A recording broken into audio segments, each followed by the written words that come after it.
Dokter abadi luar biasa perkotaan.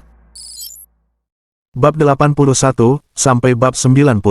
Bab 81, pasien dengan kelumpuhan wajah. Bagaimana menurutmu, anak muda, beranikah kau bertaruh denganku?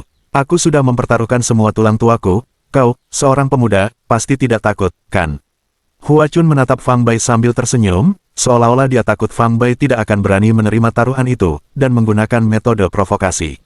Fang Bai tertawa dan berkata, Pak Tua, tidak perlu Anda memprovokasi saya. Demi 5 juta yuan itu, aku terima taruhanmu. Sambil memutar-mutar beberapa helai kumis putih di dagunya, Hua Chun terkekeh dan berkata, kau tampak cukup percaya diri. Kepercayaan diri berasal dari kekuatan. Bagus sekali, saya kagum dengan kepercayaan dirimu. Ayo, kemari dan tunjukkan keahlian medismu. Hua Chun melangkah ke meja diagnosis di ujung selatan aula, menepuk bahu dokter yang sedang merawat pasien, memberi isyarat agar dia minggir, dan mengambil tempatnya. Fang Bai tahu bahwa Hua Chun ingin menguji kemampuan medis mereka terlebih dahulu, jadi dia berjalan dan duduk di meja diagnosis milik Huai. Kedua pria itu dipisahkan oleh beberapa meja diagnosis, sehingga mereka dapat merawat pasien tanpa saling mengganggu. Huai berdiri di belakang ayahnya, Hua Chun, beberapa kali ingin berbisik di telinganya, memperingatkannya agar tidak meremehkan Fang Bai, tetapi dia takut dimarahi ayahnya dan tidak berani berbicara.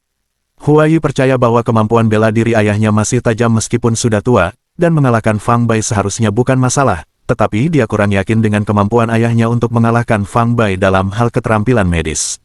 Karena Huai telah menyaksikan langsung kemampuan medis Fang Bai, kemampuan tersebut sungguh tak terbayangkan. Ketika Fang Bai mengobati orang, dia hanya menggunakan 2 dari 4 metode diagnostik tradisional dalam pengobatan Tiongkok, namun dia dapat mendiagnosis kondisi pasien dengan akurat dan dengan kecepatan yang mencengangkan dan sulit dipercaya. Meskipun diagnosis Hua Chun sangat akurat dan jarang salah, ia membutuhkan pertimbangan dan musyawarah berulang kali ketika berhadapan dengan beberapa penyakit yang rumit dan sulit. Oleh karena itu, Huai meramalkan bahwa jika ayahnya, Hua Chun, kalah dari Fang Bai di bidang kedokteran, kemungkinan besar itu disebabkan oleh kecepatan. Setelah Fang Bai dan Hua Chun duduk, Hua Lai, anak kedua tertua dari keluarga Hua, menyalakan sebatang dupa. Sejak dupa dinyalakan, kompetisi medis antara Fang Bai dan Hua Chun resmi dimulai. Hua Chun melirik Fang Bai dan mulai mendiagnosis penyakit seorang gadis kecil di depannya. Anak itu bahkan belum genap 2 tahun, digendong oleh ibunya, dan mungkin karena sakitnya, ia terus menangis. Ada apa dengan teman kecil itu? Dengan senyum ramah, Hua Chun mengulurkan tangan dan dengan lembut mencubit pipi gadis itu, sambil dengan lembut menanyakan tentang ibu gadis itu. Dia mungkin terkena flu, demam, pilek, tidak nafsu makan, dan batuk parah. Hua Chun mengangguk, mengamati rona wajah anak itu, memegang tangan gadis kecil itu untuk meraba denyut nadinya, lalu mendengarkan detak jantungnya dengan stetoskop untuk beberapa saat. Teman kecilku sedang sakit flu berat. Saya akan memberinya akupuntur, lalu meresepkan obat, dan dia seharusnya jauh lebih baik besok. Sambil berbicara, Hua Chun memberi isyarat kepada ibu gadis itu untuk membaringkannya telentang di meja pemeriksaan. Begitu gadis itu berbaring, dia mulai menangis lebih hebat lagi, dan ibunya, yang berkeringat karena berusaha menenangkannya, tidak bisa menenangkannya. Jadilah teman kecil yang baik. Hua Chun, sambil tersenyum ramah, mengulurkan tangannya untuk dengan lembut menggosok titik akupuntur Taeyang di kedua sisi tubuh gadis itu, dan secara ajaib, gadis itu menjadi tenang, tampak mengantuk dan hendak tertidur. Hua Chun mengeluarkan 1 set jarum perak yang telah disterilkan belum lama sebelumnya dari laci meja diagnosis, memegang jarum dengan kilatan di matanya, dan dengan gerakan cepat, dalam sekejap mata, beberapa jarum ditancapkan ke titik akupuntur penting di tubuh gadis itu. Dia menggosokkan kedua tangannya untuk menghangatkannya, dan dengan ujung jarinya dengan lembut menggenggam ujung 2 jarum, menyalurkan truyuan, memasukkan benang tipis truyuan ke dalam tubuh anak itu. Saat truyuan dimasukkan, jarum-jarum itu bergetar ringan, dan tubuh gadis itu bergetar sebagai respons. Aula peremajaan, terkenal di seluruh negeri, dan keahlian medis keluarga Hua sangat unggul, ibu gadis itu juga datang karena reputasi mereka. Melihat Hua Chun menggunakan akupuntur untuk mengobati putrinya adalah pengalaman pertama baginya, dan dia memperhatikan dengan cemas, takut jarum perak yang tipis dan panjang itu dapat membahayakan anaknya. Saat Hua Chun merawat gadis itu, Fang Bai juga merawat seorang pria paruh baya lainnya. Kelumpuhan wajah. Fang Bai menatap pria yang duduk di depannya dengan mulut bengkok dan mata juling, mengerutkan kening sambil bertanya. Kelumpuhan wajah, juga dikenal sebagai kelumpuhan saraf wajah, adalah penyakit yang ditandai dengan gangguan fungsi motorik otot-otot ekspresi wajah. Gejala umum meliputi mulut dan mata yang miring, di mana pasien seringkali tidak mampu melakukan tindakan paling dasar sekalipun, seperti mengangkat alis, menutup mata, atau menggembungkan pipi. Pria parubaya di hadapannya menunjukkan gejala kelumpuhan wajah, itulah sebabnya Fang Bai mengajukan pertanyaan tersebut. Pria parubaya itu mengangguk berulang kali. Kapan Anda pertama kali menyadari masalah ini? Fang Bai menekan beberapa titik di wajah pria itu lalu bertanya dengan santai. Saya menyadarinya 10 hari yang lalu di pagi hari ketika saya bangun untuk mencuci muka dan menyikat gigi. Saya pergi ke rumah sakit rakyat pertama Zhongshu. Para dokter melakukan akupuntur dan saya minum obat, tetapi tidak ada efeknya. Jadi saya datang ke sini untuk melihat, apakah Anda mengalami ketidaknyamanan lain atau kelainan lain pada tubuh Anda? Fang Bai terus bertanya, sambil memberi isyarat kepada pria parubaya itu untuk mengangkat lengan kanannya sementara dia memeriksa denyut nadinya. Tidak, pria parubaya itu menggelengkan kepalanya, tubuh saya selalu sehat. Kalau begitu, saya merasa lega. Fang Bai menyeringai, lalu tiba-tiba mengulurkan kedua tangannya dan, dengan tamparan cepat dan kuat, memukul pria parubaya itu beberapa kali di wajahnya. Tampar, suara tamparan yang keras bergema di seluruh aula yang luas, menarik perhatian banyak orang di sekitarnya. Hua Yi, yang berdiri di belakang Hua Chun, menoleh ke arah Fang Bai dan membentak dengan marah, mengapa kau memukulnya? Karyawan lain di Rejuvenation Hall juga menatap Fang Bai dengan marah. Para dokter di Rejuvenation Hall dikenal karena keahlian medis mereka yang tinggi dan perlakuan yang ramah terhadap pasien. Hal ini membuat mereka mendapat pujian tinggi dari pasien dan menjadi alasan mengapa klinik tersebut bertahan selama 1000 tahun tanpa mengalami penurunan.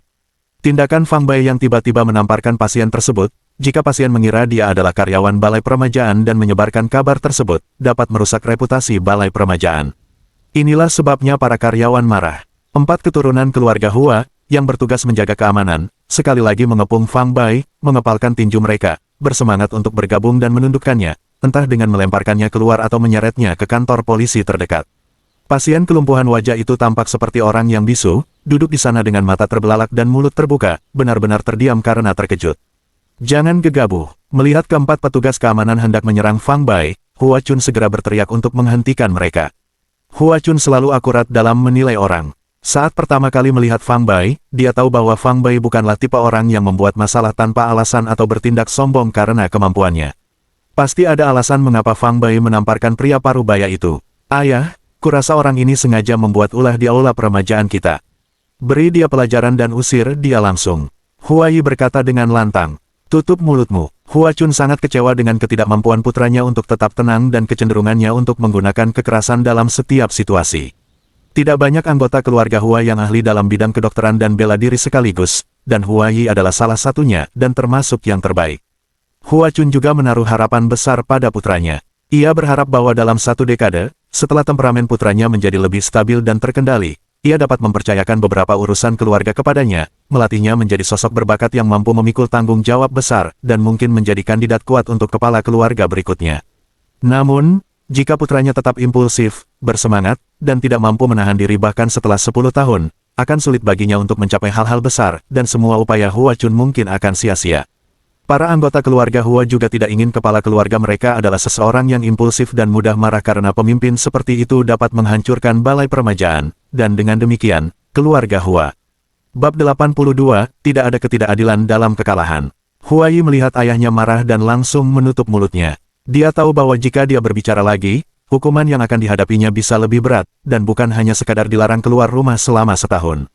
Dari awal hingga akhir, Fang Bai tidak melirik Hua Yi dan ayah Hua Chun, pandangannya tertuju pada wajah pria parubaya itu. Dia melihat bercak darah muncul di wajah pria itu, warna kulitnya berangsur-angsur membaik, matanya menjadi jernih, dan tatapan tanpa kehidupan di dalamnya perlahan-lahan mendapatkan kilau, yang kemudian dia anggap puas. Ayo, tersenyumlah untukku. Fang Bai berkata kepada pria parubaya itu sambil tersenyum. Pria parubaya itu tanpa sadar tersenyum tipis. Bagus, tidak buruk. Kedipkan matamu untukku. Pria parubaya itu melakukan seperti yang diperintahkan dan mengedipkan matanya. Selamat. Fang Bai menepuk bahu pria parubaya itu, sambil tersenyum berkata, kelumpuhan wajahmu sudah sembuh. Pria parubaya itu terkejut sejenak, lalu diliputi kegembiraan. Dia berlari ke cermin di dekatnya, membuat ekspresi lucu di depan bayangannya, menangis dan tertawa, mengekspresikan berbagai macam emosi. Tak lama kemudian, pria parubaya itu kembali ke Fang Bai, meraih tangannya, dan berkata dengan gembira, dokter, terima kasih. Kamu luar biasa. Fang Bai tertawa, haha, dan berkata, kamu tidak marahkan kalau aku menamparmu. Pria parubaya itu menggelengkan kepalanya dengan kuat, tamparannya bagus. Menakjubkan, tanpa tamparanmu, aku tidak akan pulih secepat ini. Saat itulah para penonton menyadari bahwa tamparan yang dilakukan Fang Bai adalah cara untuk mengobati penyakit tersebut. Bahwa beberapa tamparan bisa menyembuhkan kelumpuhan wajah benar-benar tak terbayangkan. Cara pandang semua orang terhadap Fang Bai berubah. Siapa bilang orang yang pandai berbicara tidak bisa menyelesaikan sesuatu? Siapa bilang bahwa dalam pengobatan tradisional, semakin tua dokternya, semakin terampil dia? Dokter muda ini luar biasa. Hua Chun bertukar pandang dengan kakak laki-lakinya, Hua Gang, dan adik keduanya, Hua Lai. Ekspresi mereka semua berubah agak serius. Meskipun kelumpuhan wajah adalah sesuatu yang dapat mereka obati di Rejuvenation Hall, pengobatannya masih menggunakan akupuntur dan obat-obatan, dan hasilnya membutuhkan waktu untuk terlihat.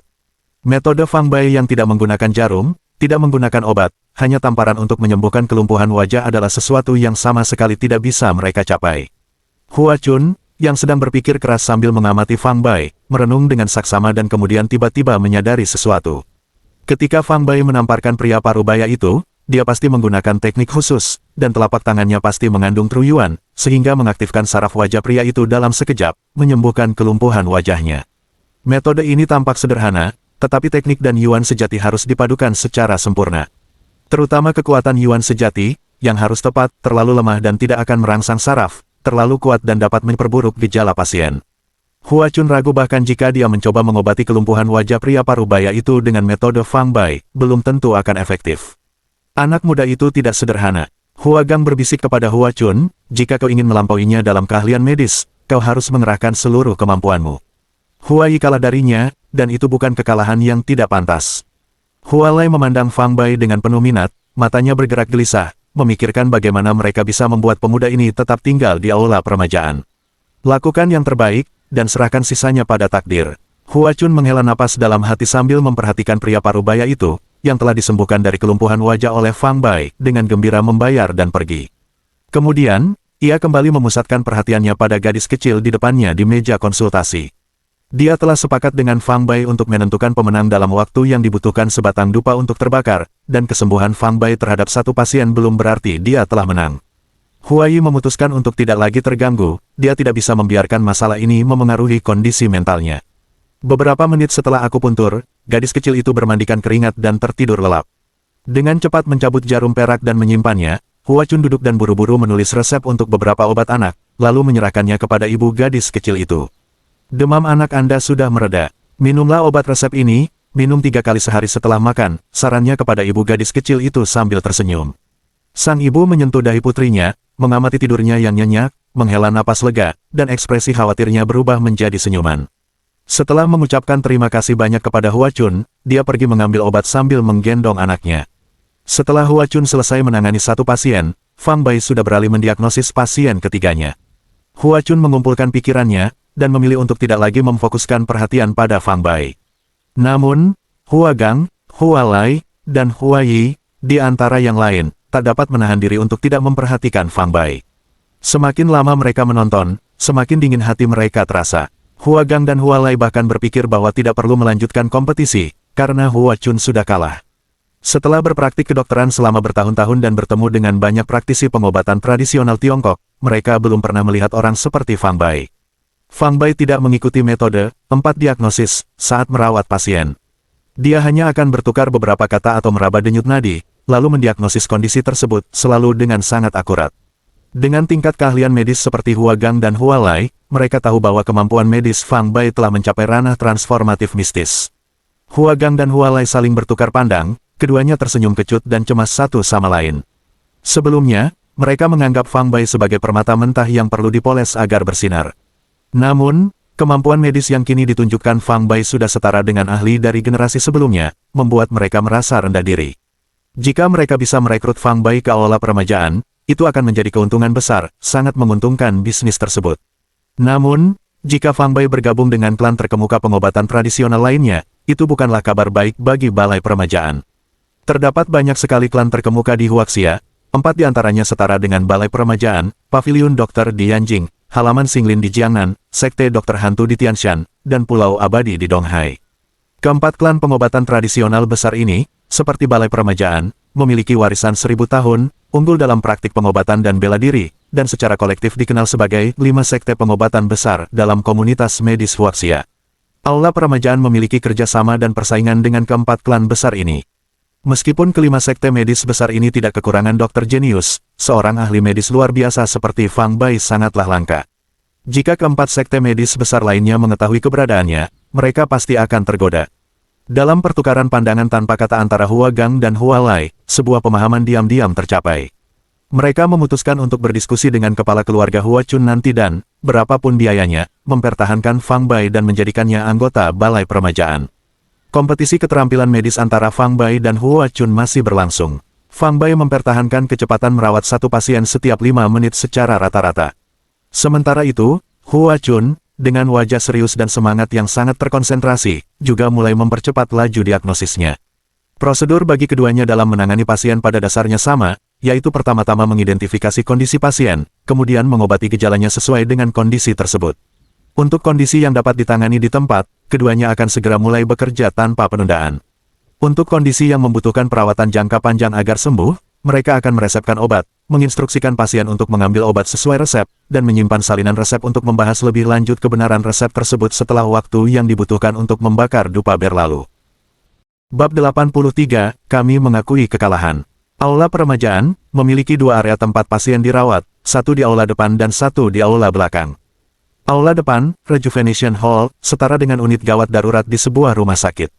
Pasien di sini biasanya datang dengan penyakit umum seperti flu dan demam, dan beberapa pasien dengan penyakit ringan yang rumit dan berbagai penyakit lainnya juga diterima. Sebaliknya, lorong belakang mirip dengan ruang rawat inap di sebuah rumah sakit. Rumah sakit ini dibagi menjadi beberapa bangsal kecil yang ditujukan untuk merawat beberapa pasien yang sakit kritis atau bahkan sakit parah. Para dokter yang berpraktik di ruang depan umumnya berusia di bawah 50 tahun, dan secara relatif, pengalaman medis mereka tidak begitu kaya dan keterampilan medis mereka agak lebih rendah. Sebaliknya, para dokter di ruang belakang hampir semuanya berusia di atas 50 tahun dan memiliki reputasi tertentu di komunitas medis Huaxia. Pengalaman medis dan tingkat keahlian mereka tidak dapat dibandingkan dengan dokter-dokter di ruang depan. Adapun saudara-saudara Hua Chun, Hua Gang, dan Hua Lai, mereka telah berada dalam kondisi semi-pensiun dalam beberapa tahun terakhir, bertindak sebagai manajer yang tidak hadir dan jarang menangani perawatan secara pribadi. Mereka hanya akan datang jika dokter dari ruang depan dan belakang tidak mampu menyelesaikan suatu masalah. Tingkat keahlian para dokter di Rejuvenation Hall sangat diakui di kalangan komunitas medis. Sudah umum diketahui bahwa Rejuvenation Hall mengenakan biaya perawatan yang tinggi. Namun, biaya yang tinggi tersebut tidak menghalangi pasien dari seluruh penjuru negeri untuk mencari bantuan mereka. Bagi para pasien tersebut, selama pengobatannya efektif, biaya bukanlah hal utama, lagi pula, kesehatan adalah prioritas pertama mereka, dan kekayaan adalah yang kedua. Hua Chun, Hua Gang, dan Hua Lai adalah jiwa dari keluarga Hua dan ciri khas dari aula peremajaan, yang secara kolektif dikenal sebagai 3 dokter terkenal dari aula peremajaan. Ketiga dokter ini selalu berpegang pada prinsip 2 kecuali. Pertama, mereka tidak akan memberikan perawatan kecuali penyakitnya serius, dan kedua, mereka tidak akan memberikan perawatan kecuali biaya konsultasinya minimal 1 juta. Dengan kata lain, ketiga dokter tersebut hanya tertarik untuk mengobati penyakit serius, dan mereka memiliki harga yang jelas, biaya awalnya adalah 1 juta. Adapun biaya sebenarnya untuk sembuh, itu tergantung pada tingkat keparahan penyakitnya. Banyak pasien yang keberatan dengan prinsip 2 kecuali, dari 3 dokter tersebut, tetapi seiring waktu, keberatan-keberatan itu memudar. Fakta telah membuktikan bahwa kemampuan medis ketiga dokter tersebut memang luar biasa. Selama bertahun-tahun, jumlah pasien kritis yang telah mereka rawat tidak hanya banyak, tetapi tingkat kesembuhannya juga tinggi. Meskipun para pasien membayar harga yang mahal, semuanya dilakukan dengan sukarela. Bagi Hua Chun, merawat pasien di aula depan adalah kali pertama sejak menjadi patriark keluarga Hua, yang melanggar prinsip 2 kecuali yang dianutnya. Hua Chun hanya memiliki satu tujuan dalam melakukan ini, untuk mengalahkan Fang Bai, membuatnya menandatangani kontrak, dan dengan demikian menjadi anggota aula peremajaan. Namun, meskipun cita-cita tampak muluk-muluk, kenyataan yang ada sangatlah keras. Sebatang dupa hampir habis terbakar. Fang Bai telah mendiagnosis dan merawat 10 pasien berturut-turut, lalu berhenti bekerja, duduk di sana sambil tersenyum, memperhatikan Hua Chun yang sibuk dan berkeringat deras. Sementara itu, Hua Chun masih sibuk dengan pekerjaannya, tampaknya sampai lupa diri karena terlalu fokus pada pekerjaan. Untuk merawat pasien di tempat, Hua Chun telah menghabiskan banyak triliuan, hampir menguras seluruh kekuatannya, membuatnya berada dalam kondisi sangat kelelahan.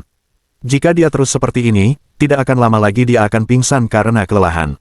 Adik bungsu, tidak perlu bertanding lagi, kau sudah kalah, Huagang menghela napas dan berkata sambil berjalan menghampiri Huachun. Huachun baru saja selesai mendiagnosis kondisi tekanan darah tinggi pada seorang pria tua dan hendak melanjutkan ke pasien berikutnya ketika ia tersentak mendengar kata-kata Huagang. Sudah berapa banyak pasien yang ditangani pemuda itu? Huachun menyeka keringat di dahinya, melirik Fang Bai, dan bertanya dengan suara rendah. 10, jawab Huagang. Dan setelah merawat pasien ke-10, dia berhenti. Dengan hanya tersisa 2 atau 3 menit, kamu tidak akan bisa mengejar ketinggalannya. Bagaimana dengan saya? Berapa banyak pasien yang saya rawat? Huachun bertanya dengan enggan. Kamu hanya punya 5. Huagang menepuk bahu Huachun dan berkata, hanya 5 juta. Kamu kalah, dan itu saja. Kamu sangat lelah, kamu butuh istirahat yang cukup. Kakak, apakah kakak sudah melihat resep yang diberikan anak itu kepada para pasien? Tatapan Huachun beralih pada Hualai. Hualai mengangguk dan berkata sambil tersenyum getir, aku sudah melihat semuanya, dan tidak ada yang salah. Bahkan, beberapa resep tersebut cukup brilian. Mereka sangat mencerahkan bagi saya setelah saya melihatnya. Huachun merosot ke kursi di belakangnya, menghela napas sedih, dan berkata, dalam waktu yang sama, saya merawat 5 pasien, sedangkan anak itu merawat 10 pasien. Tepat 2 kali lipat. Saya yakin, dalam hal kemampuan medis, saya benar-benar yakin dengan kekalahan saya. Setelah jeda, dia melanjutkan, meskipun kami belum pernah berkompetisi dalam seni bela diri, kurasa aku juga bukan tandingan baginya. Yuan sejati miliknya jauh lebih kuat daripada milikku. Huagang dan Hualai tidak berkata apa-apa, mereka juga telah menerima kata-kata Huachun dalam hati mereka. Selama kompetisi medis, Huachun dan Fang Bai sama-sama menggunakan Yuan sejati mereka untuk mengobati penyakit para pasien.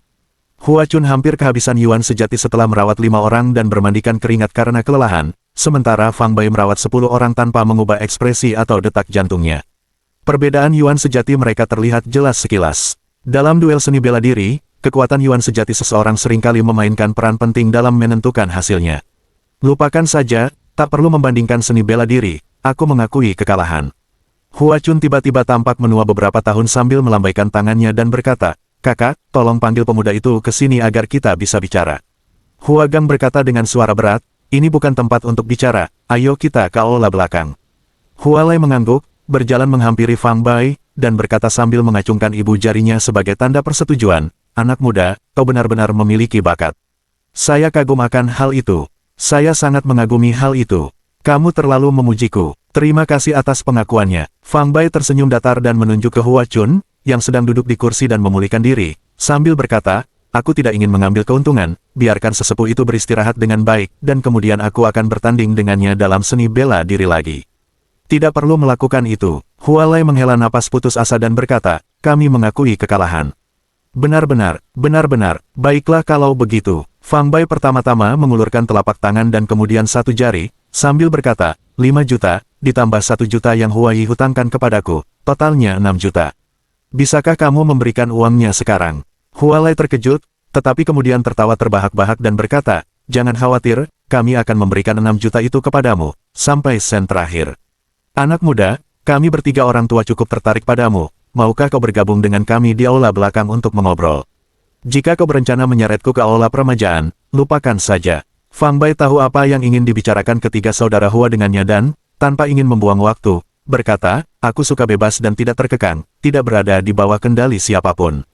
Selain itu, keluarga Fang juga merupakan klan terkemuka dalam pengobatan tradisional Tiongkok, mungkin saya akan membuka klinik sendiri di masa depan dan menjadi bos bagi diri saya sendiri. Hualai tak bisa menyembunyikan kekecewaannya dan dengan enggan berkata, asalkan kau bersedia bergabung dengan balai permajaan, kami bisa menawarkan gaji yang memuaskanmu. Anda juga bisa menentukan harga sendiri, selama harganya tidak terlalu keterlaluan, saya rasa kita bisa bernegosiasi. Bab 84, 6 juta. Fang Bai menggelengkan kepalanya dan tersenyum sambil berkata, apakah menurutmu aku akan kekurangan uang dengan keahlian medisku? Hualai menghela napas, jika kamu membuka klinik pengobatan tradisional Tiongkok, dengan keahlianmu, bisnisnya pasti akan berjalan baik. Fang Bai mengangkat bahu dan menjawab, itulah sebabnya, seberapa tinggi pun gaji yang Anda tawarkan, itu tidak akan menggoyahkan tekad saya. Hualai berkata dengan sungguh-sungguh, anak muda, kami sangat tulus. Tidak bisakah kita membahas ini lebih lanjut? Tidak, kami tidak bisa. Fang Bai menolak mentah-mentah. Selain bercanda, saya, sebagai kaisar abadi yang bereinkarnasi, bagaimana mungkin saya bisa tetap setia pada toko kecil, aula permajaan, ini? Itu sangat disayangkan. Hua Lai tak mampu menyembunyikan kekecewaan di wajahnya saat berjalan kembali ke arah Hua Chun dan Hua Gang. Dia tidak setuju. Melihat ekspresi Hua Lai, Hua Chun sudah tahu hasilnya. Saya mengatakan kepadanya bahwa selama dia bersedia bergabung dengan Aula Peremajaan kami, dia bisa menentukan harganya sendiri, tetapi dia tetap menolak, dan dengan sangat tegas. Hua Lai menggaruk kepalanya, agak kesal, lalu berkata, dia menyebutkan bahwa keluarga Fang juga merupakan keluarga praktisi pengobatan tradisional Tiongkok, dan mereka berencana membuka klinik sendiri di mana dia akan menjadi bosnya sendiri. Hua Chun dan Hua Gang saling bertukar pandang dan berkata, dia membuka kliniknya sendiri. Dengan keahlian medisnya, karirnya pasti akan melejit dengan cepat. Ini bukan kabar baik bagi kami. Sebenarnya, menurutku ini tidak terlalu buruk, kata Hua Gang. Pembukaan klinik pribadinya jauh lebih kecil ancamannya bagi kami daripada jika dia bergabung dengan lembaga medis lain. Sulit untuk mengatakan apakah dia akan menjadi rival yang sangat kompetitif di masa depan. Untuk saat ini, jangan khawatirkan masa depan, kata Hua Chun. Setelah terdiam sejenak untuk berpikir dengan mata tertutup, ia perlahan membuka matanya dan berkata, jauh lebih baik berteman daripada bermusuhan. Adapun pemuda ini, mari kita berusaha sebaik mungkin untuk berteman dengannya. Sambil berbicara, ia berdiri dan perlahan berjalan menghampiri Fang Bai, tersenyum dan berkata, maaf kau tidak ingin bergabung dengan Aula Peremajaan. Namun, jika aku berada di posisimu, mungkin aku akan mengambil keputusan yang sama. Fang Bai menjawab dengan penuh penghargaan, terima kasih atas pengertian Anda, Tuan. Hua Chun mengangguk, mengeluarkan buku cek, dan dengan cepat menulis serangkaian angka sebelum merobeknya dan menyerahkannya kepada Fang Bai, sambil berkata, ini 10 juta yuan, yang dapat Anda cairkan di bank besar manapun di Huaxia. 6 juta di antaranya adalah yang Anda menangkan, sisanya 4 juta. Anakku yang kurang ajar telah menyinggung perasaanmu, anggap saja ini sebagai semacam kompensasi, dan kuharap kau tidak akan terlalu memikirkan perbuatannya. Tanpa melihat pun, Fang Bai mendorong cek itu kembali dan terkekeh, anak muda mana yang tidak pernah bertindak impulsif. Perselisihan kecil antara putra Anda dan saya bukanlah hal serius, saya sungguh tidak terlalu memikirkannya. Uang 6 juta yang saya menangkan adalah hak saya, jadi saya hanya menginginkan 6 juta itu. Melihat keseriusan Fang Bai, Hua Chun tidak berkata apa-apa lagi. Dia merobek cek senilai 10 juta yuan dan menulis cek baru senilai 6 juta yuan, lalu memberikannya kepada Fang Bai.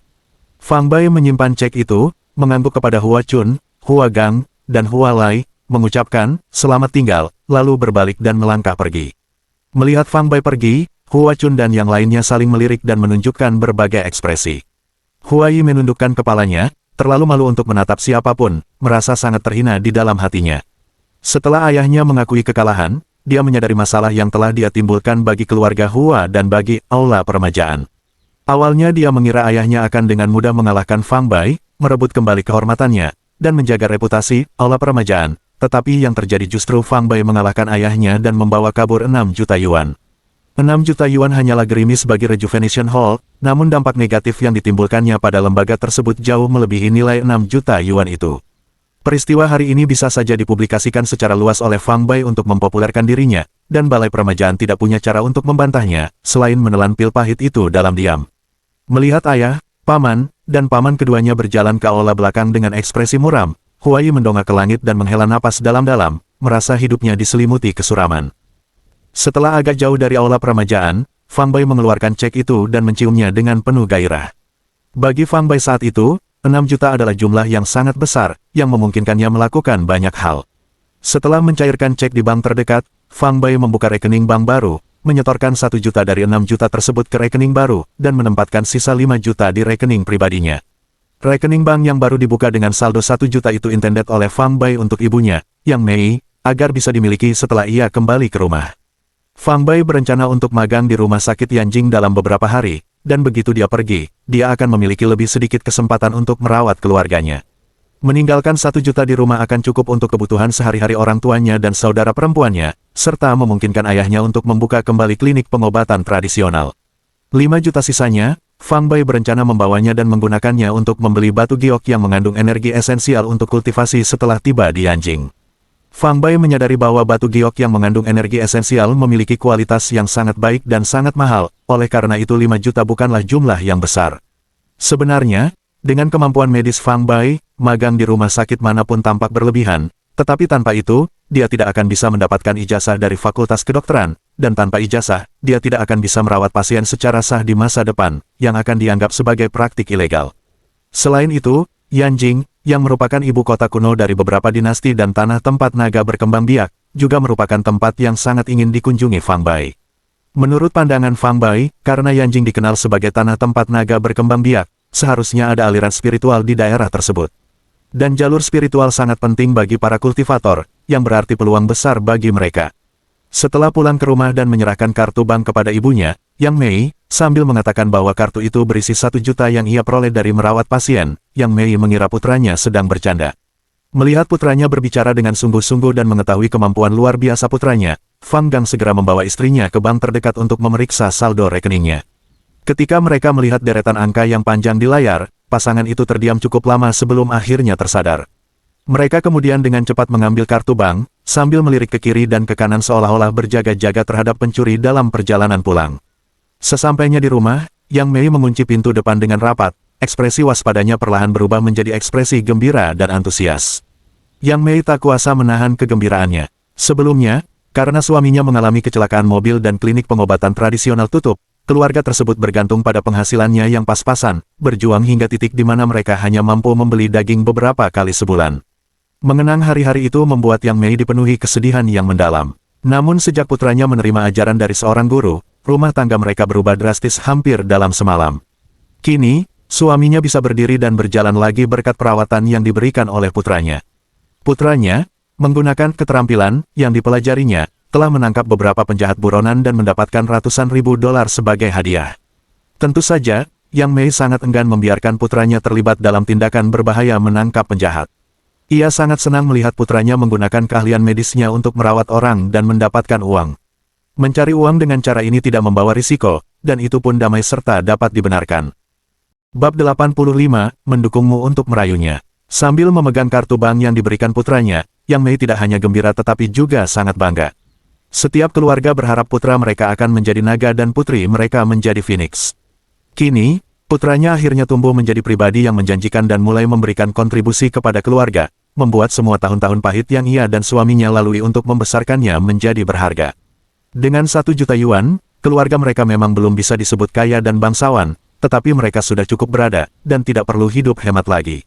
Sore itu juga, Yang Mei memanggil putrinya, Fang Yun, pulang, dan keluarga itu memutuskan untuk makan malam di restoran mewah. Setelah makan, mereka berjalan-jalan di sekitar pusat perbelanjaan pakaian di dekatnya. Yang Mei awalnya berencana membeli beberapa potong pakaian untuk Fang Bai, yang akan pergi ke Yanjing, tetapi Fang Bai menolak.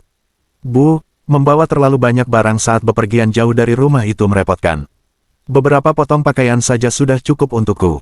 Jika saya membutuhkan sesuatu, saya bisa membelinya di Yanjing, kata Fang Bai sambil tersenyum. Dia melanjutkan, tapi kamu dan ayah sebaiknya membeli pakaian baru. Anda terus mengenakan 2 set pakaian yang sama, mencuci dan memakainya berulang kali, hingga akhirnya pakaian itu hampir tidak layak pakai. Dan kakak, dia sudah cukup umur untuk punya pacar, dia seharusnya lebih sering berdandan. Sambil terkekeh, Fang Yun berkata, adikku, kau tidak perlu khawatir tentang kehidupan percintaan kakakmu. Di sisi lain, kamu punya pacar yang cantik, dan itu membuatku sangat bahagia. Mengetahui bahwa adiknya merujuk pada Su Linglong, Fang Bai berkata sambil tertawa, aku menyelamatkan nyawa Su Linglong, dia hanya berterima kasih padaku, dan dia tidak pernah mengatakan ingin berkomitmen untuk menjadi pacarku. Fang Yun membalas, hanya bersyukur. Apakah dia perlu bolos sekolah dan mengunjungi rumah sakit setiap hari untuk menemanimu? Apakah perlu baginya untuk membawakanmu sup ayam dan obat-obatan lainnya setiap kali?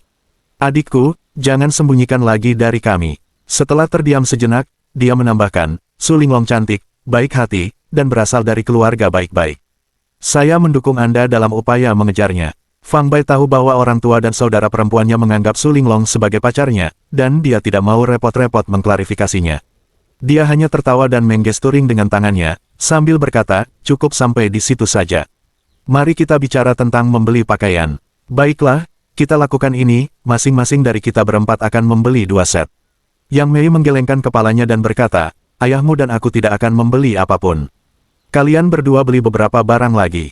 Fang Bai tahu ibunya enggan mengeluarkan uang dan mendesaknya, Bu, keluarga kita sudah tidak kekurangan uang lagi. Aku akan menghasilkan lebih banyak lagi di masa depan, jadi kamu tidak perlu terus berhemat. Mulai sekarang, kita perlu makan dengan baik, minum dengan baik, dan berpakaian dengan baik. Jangan pernah meremehkan diri sendiri, terutama kalian berdua yang sudah tua dan telah bekerja keras hampir sepanjang hidup kalian.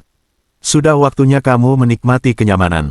Fang Gang sangat setuju dengan ucapan putranya, dan dengan lambaian tangan yang gagah, dia berkata dengan berani, baiklah, sudah diputuskan.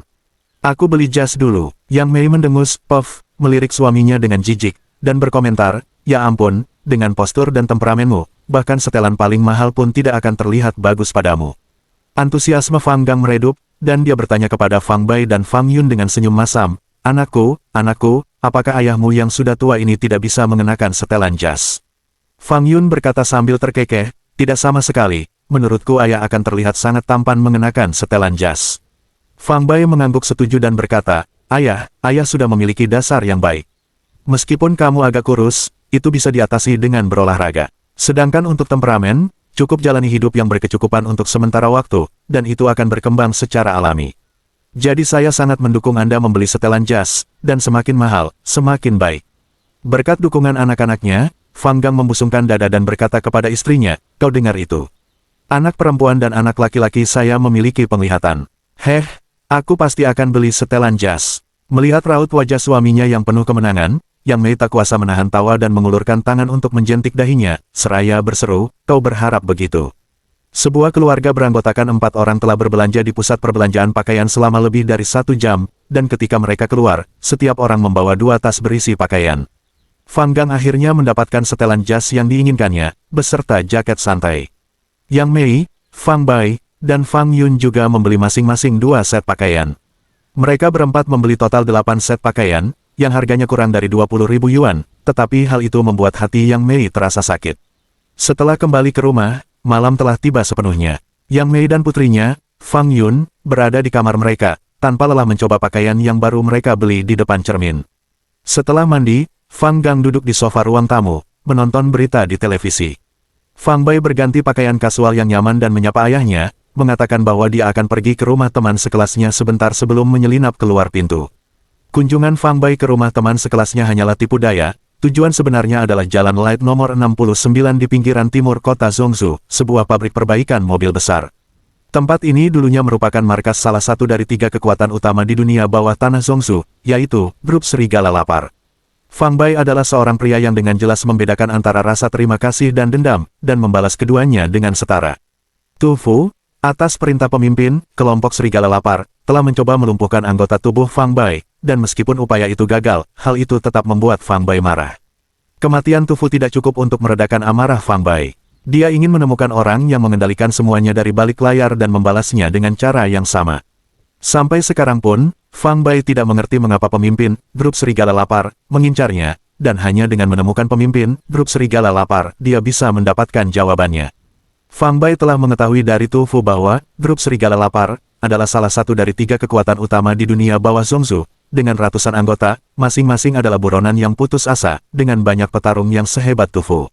Yang lebih menakutkan adalah bahwa, kelompok Serigala Lapar, tidak hanya memiliki banyak anggota tetapi juga memiliki banyak senjata mematikan. 2 tahun lalu, dalam upaya memperebutkan wilayah dan keuntungan, faksi-faksi dunia bawah tanah Zhongzhou terlibat dalam baku tembak yang kacau dan sengit. Kelompok Serigala Lapar, telah menggunakan senjata api, yang mengakibatkan banyak korban jiwa.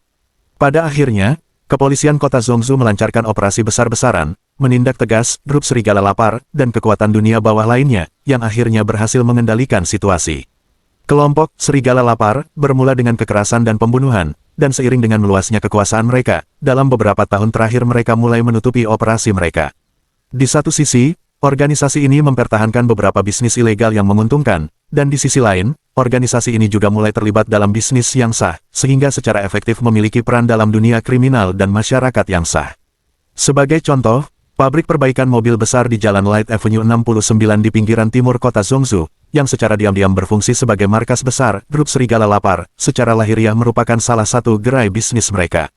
Hal itu menghasilkan pendapatan puluhan juta yuan bagi Hungry Wolf Group setiap tahunnya. Susunan anggota, kelompok Serigala Lapar, sangat kompleks, mulai dari beberapa pejabat tinggi dan tokoh penting di kota Zhongzhou hingga pedagang kaki lima, mencakup semua lapisan masyarakat, bahkan termasuk banyak informan di dalam kepolisian. Itulah sebabnya, setiap kali ada sedikit pun indikasi aktivitas dari pihak kepolisian, para petinggi, Grup Serigala Lapar, akan segera mengetahuinya dan mengambil tindakan balasan, sehingga menghindari bahaya. Menurut beberapa sumber internal, grup serigala lapar memiliki seorang pelindung yang berpengaruh yang mendukung mereka, yang merupakan alasan mendasar mengapa mereka terus beroperasi meskipun berulang kali ditindak dan tidak pernah sepenuhnya diberantas.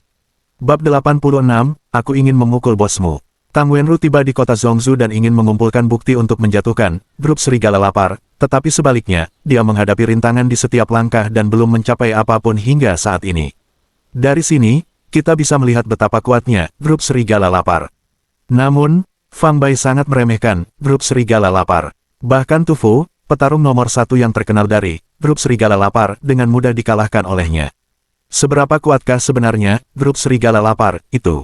Meskipun kelompok serigala lapar memiliki ratusan anggota, di mata seorang ahli bela diri dari alam Fang Bai, mereka tidak lebih dari sekumpulan orang biasa. Lampu-lampu kota di malam hari baru saja menyala, berwarna-warni dan mempesona, seperti seorang wanita cantik yang berdandan mewah dan berdandan tebal, penuh pesona yang mewah dan keanggunan yang memesona. Kehidupan malam kota itu kaya dan beragam, dengan banyak warga meninggalkan rumah mereka untuk makan di luar, berbelanja, berjalan-jalan, menonton film, melihat sekeliling, ada kendaraan dan pejalan kaki di mana-mana. Cahaya bulan berkilauan seperti air, dan angin malam bertiup lembut. Fang Bai berjalan santai menembus kerumunan, menghadapi angin malam dengan sikap tenang.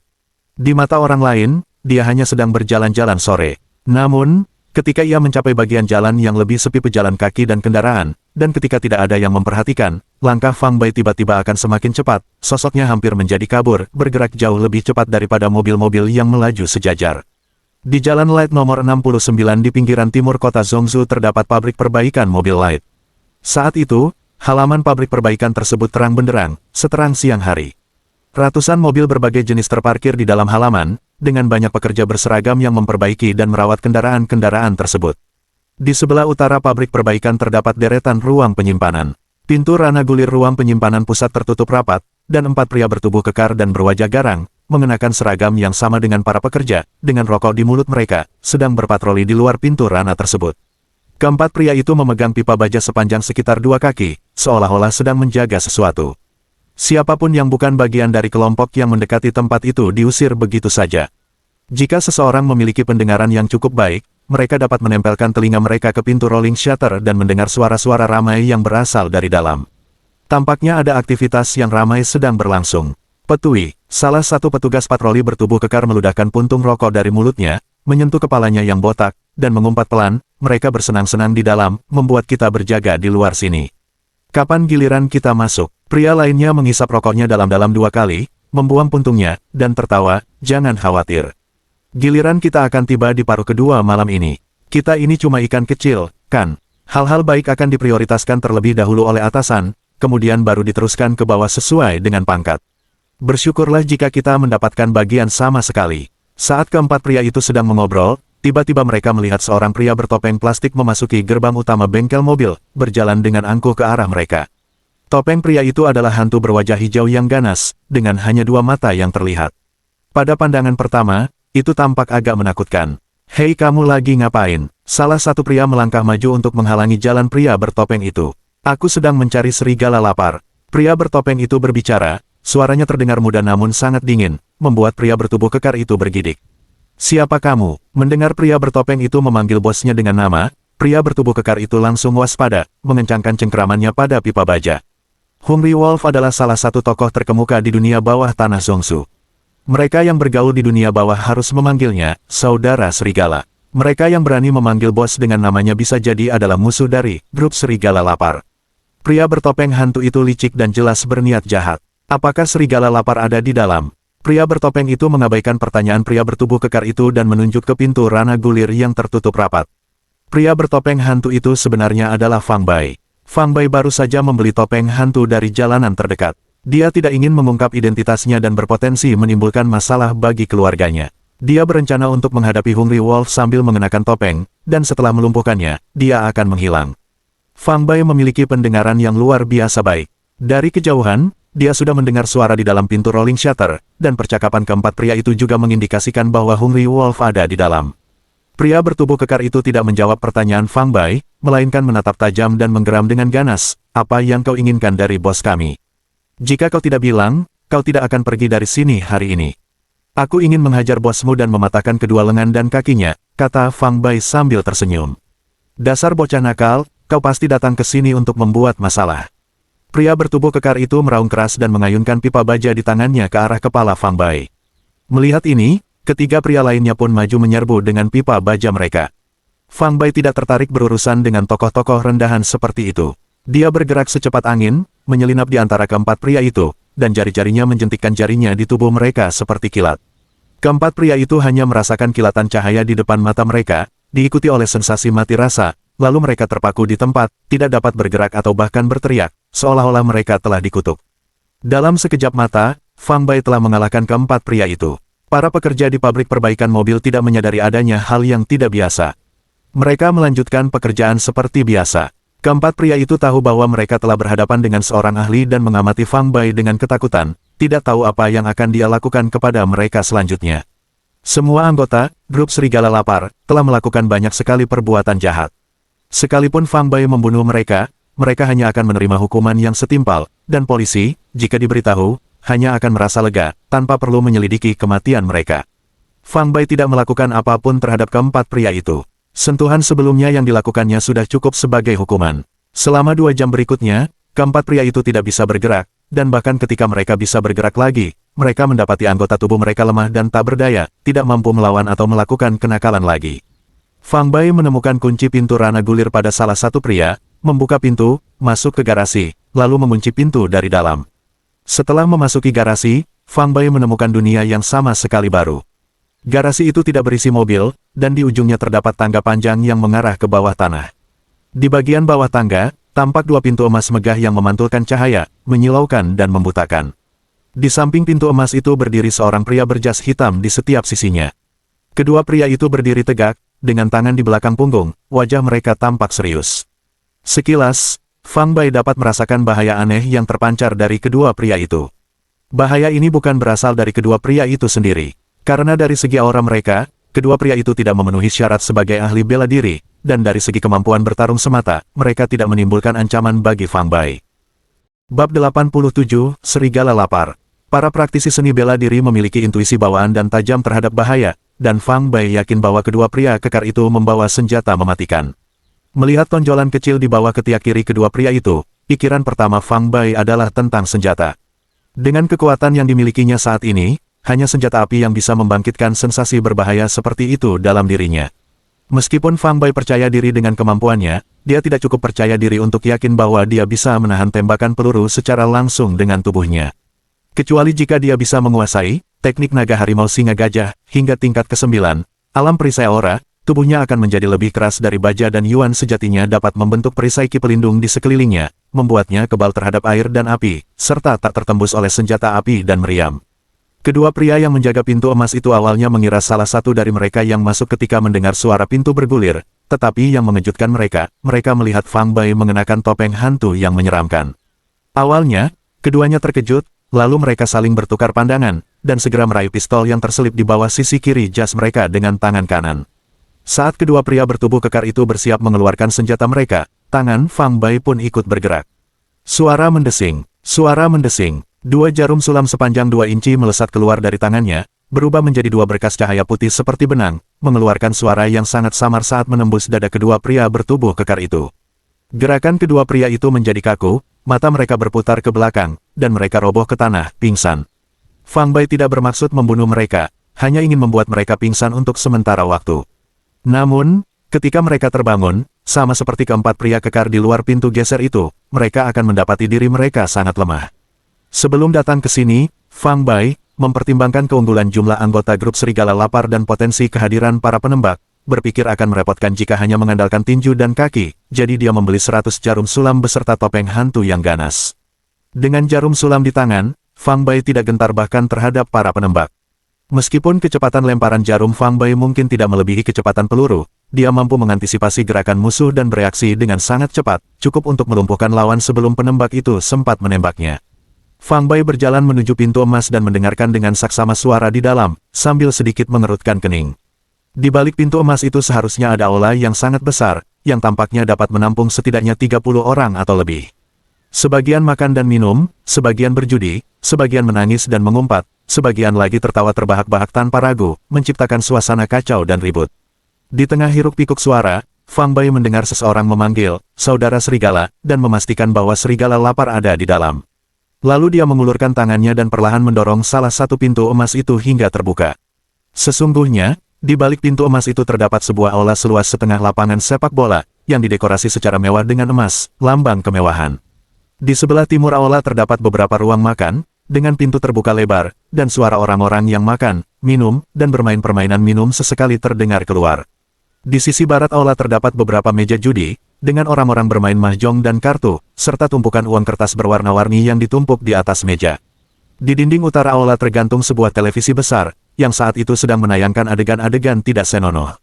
Di depan televisi, beberapa pria duduk di sofa, dikelilingi oleh sekelompok wanita bertubuh seksi dengan pakaian minim. Para pria itu berbaring nyaman, dipeluk dari segala sisi, beberapa di antaranya sudah meraba-raba pakaian wanita di samping mereka, meremas dengan kuat, memancing erangan dan desahan pura-pura dari para wanita.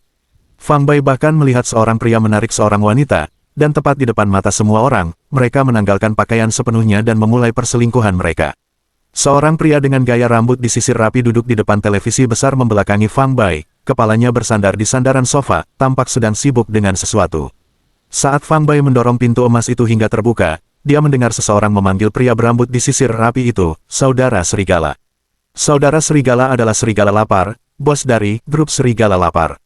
Aula itu kacau balau, semua orang sibuk dengan urusan masing-masing, dan tidak ada yang memperhatikan kedatangan Fang Bai. Fang Bai tersenyum, menutup pintu emas di belakangnya, lalu perlahan berjalan menuju serigala lapar. Barulah ketika dia mendekat, dia menyadari seorang wanita berambut panjang sedang sibuk melayani serigala lapar di antara kedua kakinya, kepalanya bergerak naik turun. Mata serigala lapar sedikit terpejam, ekspresinya menunjukkan kenikmatan. "Siapa kamu? Bagaimana kamu bisa masuk ke sini?" Saat itulah seseorang memperhatikan Fang Bai, yang mengenakan topeng mengerikan, di aula. Orang yang memperhatikan Fang Bai adalah seorang pria parubaya botak yang sedang duduk di sofa sebelah kiri, menuangkan minuman bersama seorang wanita. Begitu melihat Fang Bai, dia langsung mendorong wanita di sampingnya dan tiba-tiba berdiri. Pria botak parubaya itu menyimpulkan bahwa Fang Bai bukanlah salah satu dari mereka, karena dia mengenal semua 30 lebih orang di aula bawah tanah itu, yang semuanya adalah anggota berpangkat tinggi atau pemimpin kecil dari kelompok serigala lapar. Lagi pula, tidak akan ada yang berani melakukan lelucon seperti itu dengan mengenakan topeng mengerikan di depan serigala lapar seperti yang dilakukan Fang Bai. Pertanyaan keras pria botak parubaya itu mengejutkan pria-pria lain yang duduk di sofa, termasuk serigala lapar. Serigala lapar menolehkan kepalanya untuk melirik Fang Bai, lalu tiba-tiba mendorong wanita di depannya, menarik celananya ke atas, dan berdiri dari sofa. Hungry Wolf tampak berusia sekitar 35 tahun, tingginya lebih dari 1 meter 80 cm, dengan kulit agak gelap dan hidung bengkok. Tatapannya saat memandang orang lain suram dan tajam, memancarkan perasaan yang menakutkan. Dari serigala lapar, Fang Bai mendeteksi bau darah yang samar, mengetahui bahwa pria ini pasti telah membunuh orang, dan bukan hanya satu orang.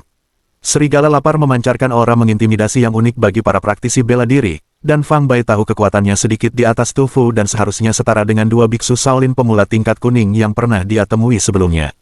"Kau serigala lapar," mengabaikan pertanyaan keras pria botak itu, tatapan Fang Bai menembus 2 lubang di topeng mengerikannya dan tertuju pada serigala lapar sambil bertanya dengan acuh tak acuh. "Ya, aku adalah serigala lapar. Bolehkah saya mengetahui nama keluarga terhormat dan nama besar Anda? Apakah kamu juga berasal dari dunia bawah? Apa urusanmu denganku?" Serigala lapar menyeringai, memperlihatkan deretan gigi putih bersih yang menyerupai serigala lapar yang siap memilih mangsanya di malam yang diterangi bulan. Saat Hungry Wolf berbicara, sebuah pisau terbang sepanjang 2 inci diam-diam meluncur dari lengan baju kanannya ke telapak tangannya. Pisau terbang adalah teknik pembunuhan milik serigala lapar, sekaligus kemampuan penyelamat nyawanya. Dengan pisau di tangan, keberaniannya membuncah, dan kepercayaan dirinya melambung tinggi. Dengan jentikan tangan kanannya, pisau terbang itu bisa melesat keluar, tepat mengenai tenggorokan lawannya. Dengan keberanian dan keganasannya serta keahliannya menggunakan pisau terbang, serigala lapar dengan cepat naik dari seorang antek yang tidak penting menjadi salah satu tokoh teratas di dunia bawah Zhongzhou hanya dalam beberapa tahun singkat. Langkah halus serigala lapar mungkin luput dari perhatian orang biasa, tetapi tidak bisa lolos dari tatapan tajam Fang Bai. Setelah mencapai tingkat kedua dari teknik naga harimau singa gajah, yaitu alam pengumpulan esensi, Fang Bai dapat mendeteksi setiap gerakan kecil dalam radius 200 meter. Bukan hanya pisau terbang yang tiba-tiba muncul di tangan serigala lapar, bahkan napas dan detak jantungnya pun tak luput dari kesadaran tajam Fang Bai. 88 pisau terbang. Siapa aku bukan urusanmu. Aku datang ke sini atas nama seseorang untuk melumpuhkan tangan dan kakimu. Pernyataan Fang Bai yang disebut-sebut, atas nama seseorang, sepenuhnya dibuat-buat olehnya, dengan tujuan mengarahkan bencana ke arah timur dan menjebak orang lain. Di dunia bawah tanah Zhongzhou, terdapat 3 kekuatan utama yang saling bertentangan, dengan konflik yang terus-menerus meletus di antara mereka. Fang Bai berencana melumpuhkan serigala lapar lalu menyelinap pergi. Jika itu terjadi, kelompok serigala lapar pasti akan mencurigai 2 kekuatan lainnya, sehingga mereka akan bertarung seperti anjing.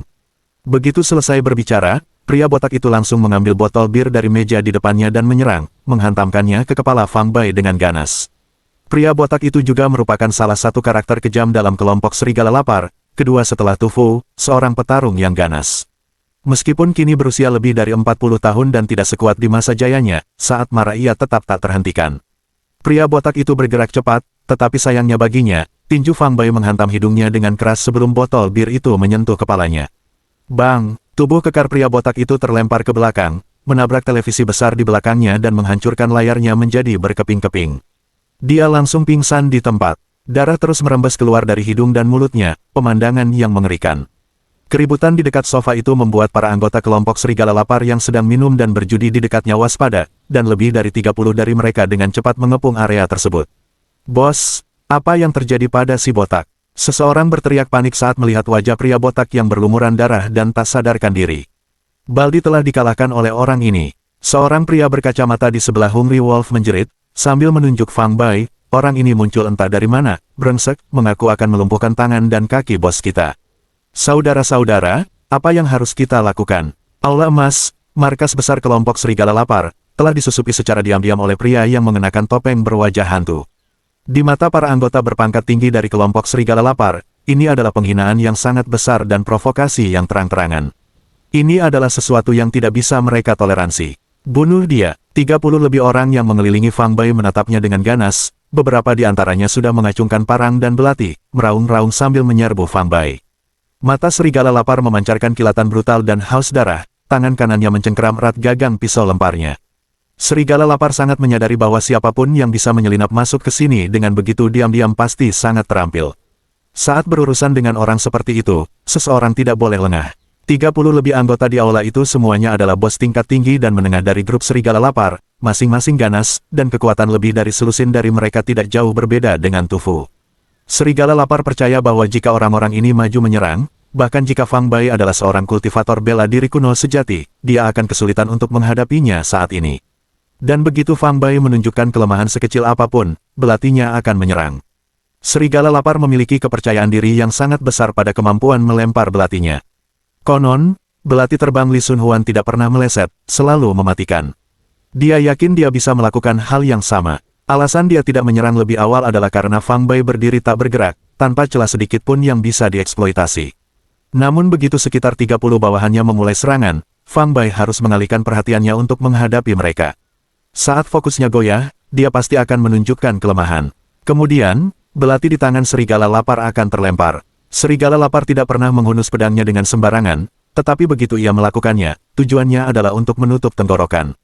Tiba-tiba, sebilah parang, berkilauan dengan cahaya dingin, menebas udara dengan desisan melengking, dengan ganas memotong ke arah bahu dan punggung di sisi kanan Fang Bai. Saat pedang itu hendak mengenai Fang Bai, tubuh Fang Bai tiba-tiba hidup kembali. Dengan lutut ditekuk, punggung sedikit melengkung, ia tiba-tiba mendorong tubuhnya dari tanah dengan kakinya dan melesat mundur seperti bola meriam, menghantam langsung ke pelukan pria kekar yang telah mengayunkan pedangnya ke punggung Fang Bai. Pria bertubuh kekar itu merasa seolah dadanya dihantam dengan dahsyat oleh palu godam seberat 1000 pon, tubuhnya yang berbobot lebih dari 100 pon terlempar ke belakang sejauh 2 zang, darah menyembur deras dari mulutnya di udara. Beberapa anggota kelompok serigala lapar tidak sempat menghindar dan terjatuh akibat dihantam oleh tubuh besar pria itu, sambil berteriak kesakitan karena lengan dan kaki mereka patah. Gerakan Fang Bai terlalu cepat, dia menyelesaikan serangannya dalam sekejap, lalu pertahanannya sekali lagi menjadi tak tertembus. Saat serigala lapar menyadari Fang Bai sedang melakukan gerakan menyerang dan siap melemparkan belati terbangnya sendiri, dia mendapati bahwa kesempatan itu telah berlalu. Hal ini menunjukkan bahwa tindakan Fang Bai lebih cepat daripada kecepatan reaksi otaknya. Tamu tak diundang bertopeng ini, kekuatannya sungguh luar biasa. Melihat Fang Bai melancarkan serangan yang mirip dengan pressing block, dengan kecepatan seperti itu, serigala lapar merasa agak tak percaya dan mulai menilai kembali kekuatan lawannya. Beberapa saat sebelumnya, serigala lapar itu percaya diri dan yakin dia bisa membunuh Fang Bai dengan satu serangan atau setidaknya menimbulkan kerusakan serius. Namun kini, serigala lapar hanya berharap belati terbangnya dapat melukai Fang Bai sehingga 30 lebih bawahannya dapat bergabung untuk mengepung dan mungkin membunuh Fang Bai. Aku akan membunuhmu. Tindakan Fang Bai yang menyingkirkan pria bertubuh kekar itu tidak menghentikan anggota lain dari kelompok serigala lapar, dua dari mereka, satu di sebelah kiri dan satu di sebelah kanan, mengacungkan golok mereka dan menerjang maju dengan keganasan yang lebih besar. Sosok Fang Bai melompat beberapa kaki ke udara, dan dengan kakinya terentang ke samping di udara, dia menendang kedua penyerang itu hingga terpental. Kesempatan itu ada di sini. Mata serigala lapar berbinar saat ia memperhatikan Fang Bai, yang berada di udara dan hendak mendarat, lalu dengan tegas mengayunkan lengan kanannya. Suara mendesing. Belati terbang di telapak tangan serigala lapar melesat keluar sebagai kilatan putih, mengarah langsung ke tenggorokan Fang Bai. Jarak antara keduanya hanya 3 zang, dan dengan kecepatan luar biasa dari belati terbang serigala lapar, sangat sulit bagi Fang Bai, yang masih berada di udara, untuk menghindari serangan mematikan ini. Saat belati terbang serigala lapar itu lepas dari tangannya, senyum kejam muncul di bibirnya, seolah-olah dia telah melihat pemandangan Fang Bai roboh ke tanah dalam keadaan mati. Dengan belati menancap di tenggorokannya, ekspresi putus asa, kesakitan, dan ketidakberdayaan di wajahnya. Ting, terdengar suara ringan, belati terbang berkecepatan tinggi itu sepertinya menemui rintangan di udara, berhenti sejenak sebelum jatuh ke tanah. Senyum di wajah serigala lapar itu membeku seketika. Dia membelalakan matanya, menatap belati terbang yang jatuh di tanah, ekspresinya berubah menjadi sangat aneh. Di samping belati terbangnya yang tergeletak di tanah, dia sebenarnya melihat jarum sulam. Apakah jarum sulaman sepanjang 1 inci inilah yang menjatuhkan belati terbangnya? Pikiran serigala lapar menjadi agak kacau. Saat belati terbangnya melesat di udara menuju Fang Bai, dan agar jarum sulam Fang Bai dapat menjatuhkannya, jarum itu harus bertabrakan dengan belati tersebut. Skenario ini tidak berbeda dengan ujung jarum yang mengenai ujung tangkai gandum. Ini jelas bukan sekadar keberuntungan, tetapi membutuhkan penglihatan, pendengaran, dan penilaian yang sangat tajam untuk menangkap lintasan belati yang terbang. Kemudian dengan keterampilan luar biasa dan kekuatan pergelangan tangan yang dahsyat untuk menembakkan jarum sulaman, memastikan keberhasilan mencegat belati yang terbang tersebut. Serigala lapar telah melihat banyak ahli bela diri dalam hidupnya, tetapi dia bersumpah bahwa di antara semua ahli bela diri yang pernah dia temui, tidak satu pun yang dapat dengan mudah melakukan apa yang dilakukan Fang Bai.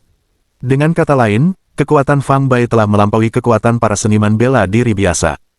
Bab 88, Pisau Terbang.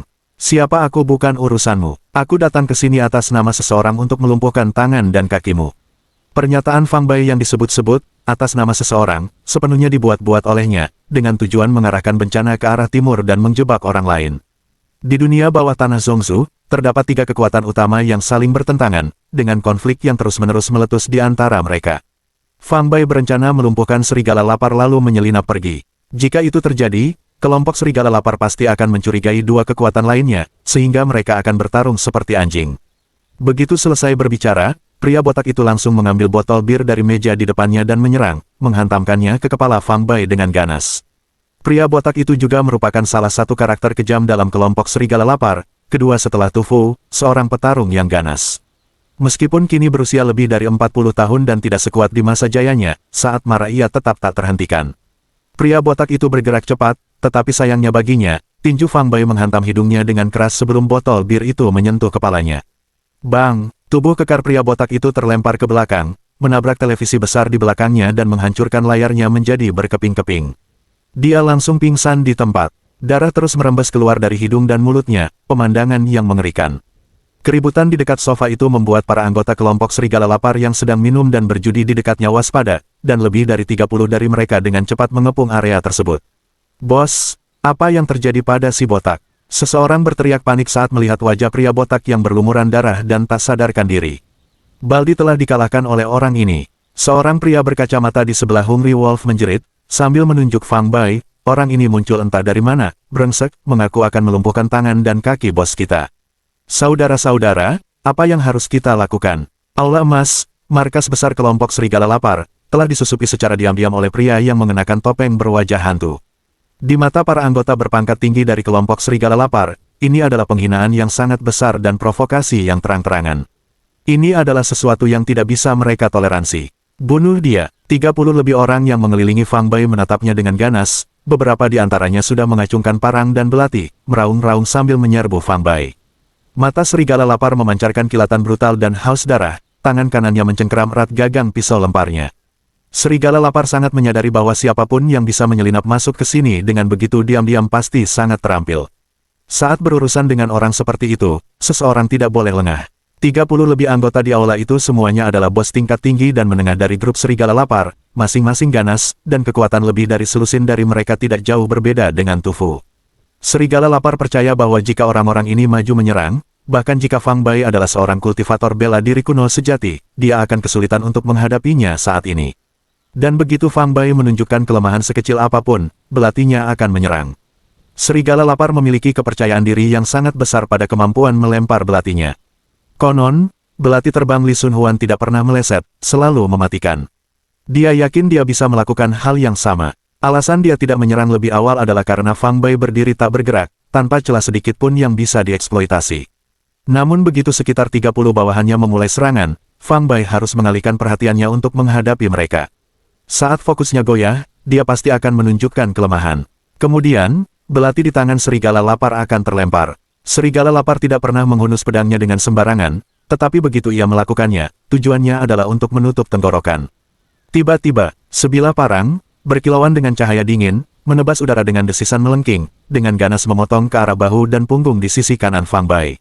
Saat pedang itu hendak mengenai Fang Bai, tubuh Fang Bai tiba-tiba hidup kembali.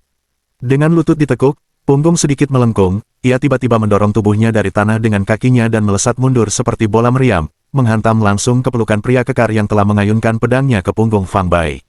Pria bertubuh kekar itu merasa seolah dadanya dihantam dengan dahsyat oleh palu godam seberat 1000 pon, tubuhnya yang berbobot lebih dari 100 pon terlempar ke belakang sejauh 2 zang, darah menyembur deras dari mulutnya di udara.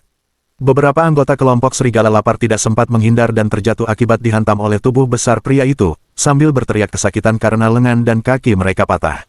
Gerakan Fang Bai terlalu cepat, dia menyelesaikan serangannya dalam sekejap, lalu pertahanannya sekali lagi menjadi tak tertembus. Saat serigala lapar menyadari Fang Bai sedang melakukan gerakan menyerang dan siap melemparkan belati terbangnya sendiri, dia mendapati bahwa kesempatan itu telah berlalu. Hal ini menunjukkan bahwa tindakan Fang Bai lebih cepat daripada kecepatan reaksi otaknya. Tamu tak diundang bertopeng ini, kekuatannya sungguh luar biasa. Melihat Fang Bai melancarkan serangan yang mirip dengan pressing block, dengan kecepatan seperti itu, serigala lapar merasa agak tak percaya dan mulai menilai kembali kekuatan lawannya. Beberapa saat sebelumnya, serigala lapar itu percaya diri dan yakin dia bisa membunuh Fang Bai dengan satu serangan atau setidaknya menimbulkan kerusakan serius. Namun kini, serigala lapar hanya berharap belati terbangnya dapat melukai Fang Bai sehingga 30 lebih bawahannya dapat bergabung untuk mengepung dan mungkin membunuh Fang Bai. Aku akan membunuhmu. Tindakan Fang Bai yang menyingkirkan pria bertubuh kekar itu tidak menghentikan anggota lain dari kelompok serigala lapar, dua dari mereka, satu di sebelah kiri dan satu di sebelah kanan, mengacungkan golok mereka dan menerjang maju dengan keganasan yang lebih besar. Sosok Fang Bai melompat beberapa kaki ke udara, dan dengan kakinya terentang ke samping di udara, dia menendang kedua penyerang itu hingga terpental. Kesempatan itu ada di sini. Mata serigala lapar berbinar saat ia memperhatikan Fang Bai, yang berada di udara dan hendak mendarat, lalu dengan tegas mengayunkan lengan kanannya. Suara mendesing, belati terbang di telapak tangan serigala lapar melesat keluar sebagai kilatan putih, mengarah langsung ke tenggorokan Fang Bai. Jarak antara keduanya hanya 3 zang, dan dengan kecepatan luar biasa dari belati terbang serigala lapar, sangat sulit bagi Fang Bai, yang masih berada di udara, untuk menghindari serangan mematikan ini. Saat belati terbang serigala lapar itu lepas dari tangannya, senyum kejam muncul di bibirnya, seolah-olah dia telah melihat pemandangan Fang Bai roboh ke tanah dalam keadaan mati. Dengan belati menancap di tenggorokannya, ekspresi putus asa, kesakitan, dan ketidakberdayaan di wajahnya. Ting, terdengar suara ringan, belati terbang berkecepatan tinggi itu sepertinya menemui rintangan di udara, berhenti sejenak sebelum jatuh ke tanah. Senyum di wajah serigala lapar itu membeku seketika. Dia membelalakkan matanya, menatap belati terbang yang jatuh di tanah, ekspresinya berubah menjadi sangat aneh. Di samping belati terbangnya yang tergeletak di tanah, dia sebenarnya melihat jarum sulam. Apakah jarum sulaman sepanjang 1 inci inilah yang menjatuhkan belati terbangnya? Pikiran serigala lapar menjadi agak kacau. Saat belati terbangnya melesat di udara menuju Fang Bai, dan agar jarum sulam Fang Bai dapat menjatuhkannya, jarum itu harus bertabrakan dengan belati tersebut. Skenario ini tidak berbeda dengan ujung jarum yang mengenai ujung tangkai gandum. Ini jelas bukan sekadar keberuntungan, tetapi membutuhkan penglihatan, pendengaran, dan penilaian yang sangat tajam untuk menangkap lintasan belati yang terbang. Kemudian dengan keterampilan luar biasa dan kekuatan pergelangan tangan yang dahsyat untuk menembakkan jarum sulaman, memastikan keberhasilan mencegat belati yang terbang tersebut. Serigala lapar telah melihat banyak ahli bela diri dalam hidupnya, tetapi dia bersumpah bahwa di antara semua ahli bela diri yang pernah dia temui, tidak satu pun yang dapat dengan mudah melakukan apa yang dilakukan Fang Bai. Dengan kata lain, kekuatan Fang Bai telah melampaui kekuatan para seniman bela diri biasa. Bab 89, Lorong Rahasia. Siapa sebenarnya orang ini? Sejak kapan kelompok serigala lapar memprovokasi musuh yang begitu tangguh? Apakah dia baru saja mengatakan bahwa dia akan melumpuhkan tangan dan kakinya sendiri? Memikirkan hal ini, serigala lapar tanpa sadar menarik napas tajam, kelopak matanya berkedut, merasakan kepanikan untuk pertama kalinya dalam hidupnya. Dia selalu membawa 7 pisau terbang bersamanya, tetapi setelah dia melepaskan pisau pertama, dia tahu bahwa bahkan jika dia melemparkan 70 pisau ke Fang Bai, itu tidak akan ada gunanya. Melarikan diri. Setelah memikirkan kata itu, serigala lapar sekali lagi melemparkan 2 pisau terbang, lalu tanpa ragu-ragu, dia berbalik dan memasuki ruangan di sebelah dinding televisi, membanting pintu hingga tertutup di belakangnya. 2 pisau terbang yang dilemparkannya sebelum pergi bukanlah untuk melukai Fang Bai, tujuannya semata-mata untuk menghentikan Fang Bai mengejarnya, agar ia punya waktu untuk melarikan diri. Memang, saat dia berlari ke dalam ruangan, dia mendengar 2 bunyi, ding-ding, di telinganya. Jelas sekali, pisau-pisau yang terbang itu telah dijatuhkan oleh jarum sulaman lagi. Lebih dari 30 anggota grup serigala lapar yang berada di aula terkejut melihat bos mereka melarikan diri. Sejak didirikan, serigala lapar selalu secara pribadi ikut serta dalam pertempuran penting grup serigala lapar, dan dia tidak pernah gentar bahkan ketika menghadapi musuh yang perkasa. Namun hari ini, dia berbalik dan melarikan diri tanpa mengucapkan sepatah kata pun, yang belum pernah terjadi sebelumnya dalam ingatan para anggota kelompok serigala lapar. Tak satu pun dari anggota kelompok serigala lapar itu bodoh, mereka tahu bahwa pelarian mendadak serigala lapar hanya bisa berarti satu hal. Itu berarti serigala lapar telah bertemu lawan yang tak terkalahkan, karena tahu bahwa tetap tinggal berarti kematian yang pasti. Sebagai jiwa dan pilar spiritual dari kelompok serigala lapar, pelariannya sangat melemahkan semangat bertarung anggota lainnya. Setelah Fang Bai melumpuhkan beberapa anggota kelompok serigala lapar yang mencoba mengeluarkan senjata dan menembak, yang lainnya akhirnya menyerah dan mulai berpencar serta berlari. Ketika Fang Bai masuk, dia telah mengunci pintu rana bergulir, sehingga ketika anggota kelompok serigala lapar sampai di sana saat melarikan diri, mereka menyadari tidak ada jalan keluar. Untungnya bagi mereka, target Fang Bai adalah serigala lapar, selama tidak ada orang lain yang menyerangnya, dia tidak akan diganggu oleh mereka. Serigala lapar sedang melarikan diri, jadi wajar saja jika Fang Bai harus mengejarnya. Namun, Fang Bai khawatir ruangan tempat serigala lapar melarikan diri mungkin dipasangi jebakan, jadi dia meraih seorang pria besar dengan bekas luka di wajahnya dan menunjuk ke ruangan itu sambil bertanya dengan nada mengancam, "Ruangan apa itu?" Di luar dugaan, pria besar berwajah penuh bekas luka itu merespons dengan menantang, mengumpat keras, dan melayangkan pukulan ke wajah Fang Bai. Mencari kematian, Fang Bai mencibir, mengerahkan kekuatan di lengannya, dan tanpa basa-basi melemparkan pria berwajah penuh bekas luka itu. Pria bertubuh besar dengan bekas luka di wajahnya, yang beratnya hampir 200 pon, terlempar seperti mainan yang dilempar sejauh 2 meter, membentur dinding dengan keras, darah mengalir dari mulut dan hidungnya, dalam keadaan tidak sadar. Itu kamar berapa? Fang Bai bergerak cepat dan menangkap seorang pria gemuk yang mencoba merangkak di bawah meja, lalu bertanya dengan dingin. "Ampunilah aku, tuanku, aku akan bicara, aku akan bicara." Pria gemuk itu, sambil memegang kepalanya, berteriak, "Ada lorong di bawah tempat tidur besar di ruangan itu, yang menuju ke sebuah villa sejauh 2 mil. Bos kami." "Tidak. Tidak, serigala lapar, dia akan melarikan diri melalui lorong itu ke villa ketika dalam bahaya. Ada sebuah mobil di halaman villa dan pengawal, selama bosnya. Jika serigala lapar sampai di sana, dia bisa melarikan diri jauh." "Apakah ada jebakan di lorong ini?" Ada pintu baja yang bisa menghalangi pengejaran." "Di mana saklar untuk lorong itu?" "Lampu tidur adalah saklarnya, cukup putar ke kanan dan lorong akan terlihat. Setelah 10 detik, lorong akan tertutup secara otomatis. Ada juga pembuka pintu di dalam lorong, cukup tekan batu bata yang sedikit menonjol di dinding sebelah kiri." Sangat bagus. Fang Bai bisa memastikan bahwa pria gemuk itu tidak berbohong. Dia dengan santai menyingkirkannya, membungkuk untuk mengambil 2 pistol dari tanah, dan menyerbu ke arah ruangan. Pria gemuk itu hanya kurang beruntung, Fang Bai tidak bermaksud menyakitinya, tetapi ketika Fang Bai melemparkannya ke samping, dia kehilangan keseimbangan. Terhuyung mundur, kepalanya membentur sudut meja, dan kegelapan menyelimutinya saat ia pingsan. Ketika Fang Bai sampai di pintu kamar, dia melihat bahwa pintu itu terkunci dari dalam. Dengan tendangan terbang, dia mendobrak pintu dan bergegas masuk. Ini adalah kamar tidur yang sangat besar, dan di tengahnya terdapat tempat tidur yang cukup besar untuk 4 atau 5 orang beristirahat secara bersamaan, dan di sudut barat laut terdapat bak mandi berbentuk hati. Fang Bai melirik ke arah bak mandi, lalu alisnya sedikit berkerut. Bak mandi itu penuh air, dengan lapisan kelopak bunga mengapung di permukaannya, dan aroma bunga yang samar memenuhi seluruh ruangan. Namun di balik aroma yang samar itu, tercium juga sedikit aroma darah. Darah itu berasal dari dua wanita.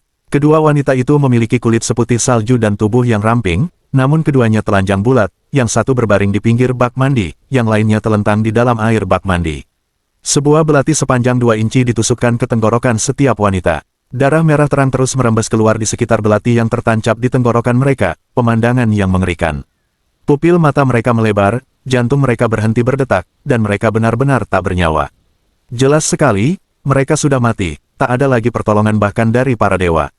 Kedua wanita itu baru meninggal beberapa puluh detik, dilihat dari belati yang membunuh mereka, jelas bahwa serigala lapar adalah pembunuhnya. Fang Bai menyimpulkan bahwa serigala lapar sering beristirahat di ruangan ini, dan bahwa kedua wanita ini kemungkinan besar adalah kekasihnya. Mereka sedang mandi, bersiap untuk menikmati kesenangan bersama serigala lapar setelahnya, tetapi mereka tidak pernah menyangka akan mati oleh belatinya. Serigala lapar telah membunuh kedua wanita itu karena alasan sederhana, dia khawatir mereka akan membongkar rahasia lorong tersebut. Fang Bai menghela napas pelan sambil menatap kedua wanita itu, yang keduanya berusia awal 20-an, yang meninggal dengan cara yang begitu tragis. Mereka tidak dibunuh olehnya, tetapi mereka mati karena dia. Meskipun sebagian besar wanita yang tinggal bersama serigala lapar tidak memiliki reputasi baik, Fang Bai tetap merasa menyesal atas kematian mereka. Serigala lapar, awalnya aku hanya ingin membalas perlakuanmu, hanya dengan melumpuhkan lengan dan kakimu. Namun kau berhati kejam, bahkan tak mengampuni wanita-wanitamu sendiri, dan siapa tahu berapa banyak lagi yang akan kau sakiti di masa depan, lebih baik aku membunuhmu saja. Fang Bai bergumam sendiri, tatapannya tiba-tiba menjadi tajam. Dia melangkah ke samping tempat tidur, mengambil lampu, dan memutarnya ke kanan. Seluruh ranjang itu dengan cepat bergeser 2 meter ke sisi utara, memperlihatkan sebuah lorong bawah tanah. Fang Bai, dengan pistol di masing-masing tangan, mendengarkan dengan saksama sejenak, memastikan tidak ada jebakan di bawah, sebelum dia melompat ke lorong.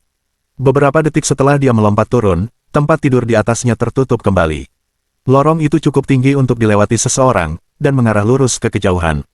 Setiap beberapa puluh meter, terdapat lampu kecil. Fang Bai menempelkan telinganya ke tanah, mendengarkan dengan saksama. Ia samar-samar mendengar serangkaian langkah kaki ringan, memperkirakan bahwa serigala lapar telah melarikan diri setidaknya 300 meter jauhnya. Fang Bai melesat maju sekitar 100 meter menyusuri lorong dan memang menemukan sebuah pintu baja yang menghalangi jalan. Pintu baja itu ditempa dari besi berkualitas tinggi. Fang Bai melangkah maju dan menamparkan pintu baja itu, memperkirakan ketebalannya sekitar 1 kaki. Dengan ketebalan seperti itu, bahkan jika Fang Bai mengerahkan seluruh kekuatannya, dia tidak akan pernah bisa menembusnya. Bab 90, tak bisa melarikan diri.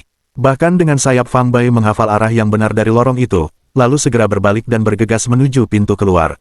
Karena Fang Bai tidak bisa mengejar serigala lapar melalui lorong bawah tanah, dia memilih untuk mengejarnya di permukaan. Fang Bai memiliki indera yang tajam, dan meskipun kemampuan pelacakannya mungkin tidak tertandingi di dunia, kemampuan itu tergolong langka. Selama serigala lapar tidak melarikan diri terlalu jauh dalam waktu singkat, Fang Bai memiliki cara untuk menemukannya. Di aula luar, semua orang kecuali sekitar selusin orang yang telah pingsan akibat pukulan Fang Bai telah menghilang. Fang Bai terbang menuju pintu garasi, melihat semua orang berkumpul di sana, beberapa di antaranya menggedor pintu garasi, mencoba membuat orang-orang di luar membukanya. Kemunculan Fang Bai yang tiba-tiba membuat semua orang terdiam, dan setiap orang yang memandang Fang Bai tampak ketakutan dan panik. Fang Bai mengabaikan mereka, berjalan ke pintu berpanel, mengeluarkan kunci untuk membukanya, dan menjadi orang pertama yang melompat keluar. Dia melompat ke atap garasi, mengidentifikasi arahnya, lalu menggunakan teknik gerakan naga melayang ke langit. Dari teknik naga harimau singa gajah, dia mulai mengejar ke arah serigala lapar itu melarikan diri. Para anggota grup serigala lapar, melihat Fang Bai pergi, menghela napas lega, lalu bergegas keluar dari garasi menuju halaman luas di luar.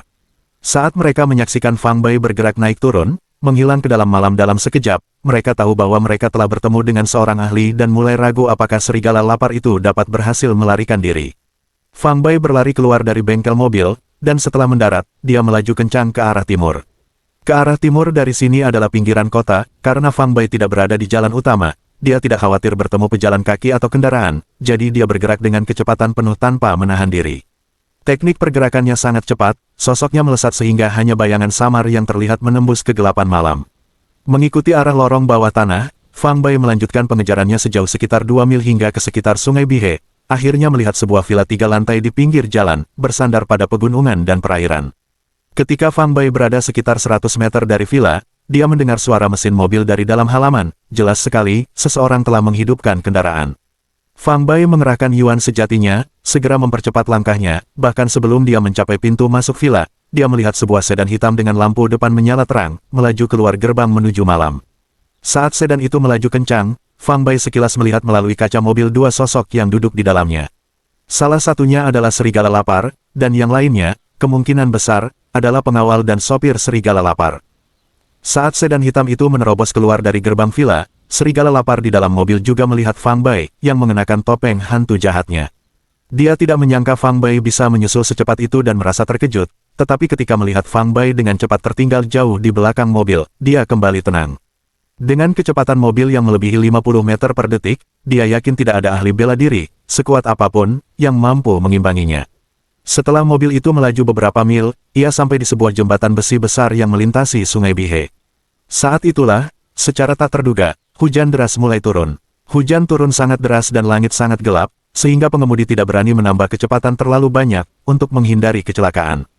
"Bos, ada seseorang yang menghalangi jalan di depan." Saat mobil sedan itu berada di tengah jembatan, pengemudi, yang sedang fokus mengemudi, tiba-tiba berteriak. Serigala lapar, yang baru saja merasa rileks, kembali tegang mendengar kata-kata itu.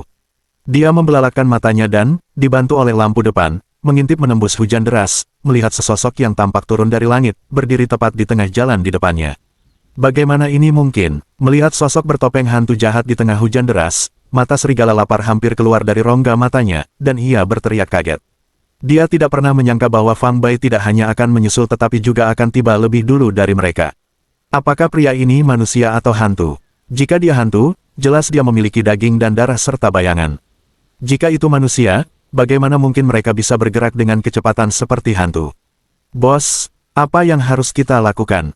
Pengemudi sedan itu jelas sangat gugup, keringat sudah mulai mengucur di dahinya, dia bertanya dengan tergesa-gesa.